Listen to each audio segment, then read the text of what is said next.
বন্ধুরা আজকে এই যে বাঙালি এই যে দিদিটার ঘর পুজো হলো। দেখো ওই যে দাদাটা দাঁড়িয়ে আছে। এই যে একজন কেমন খেলে বলো? হ্যাঁ গাইস ভালো খেয়েছি, কিন্তু নারকেলের চাটনিটা একটু খারাপ হয়ে গেছে। আবার সব খারাপ।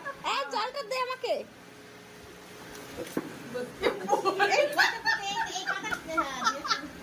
এই একসঙ্গে ওই যে রুমাল কারে। হ্যাঁ আমার রুমাল খেয়েছি। দেখি।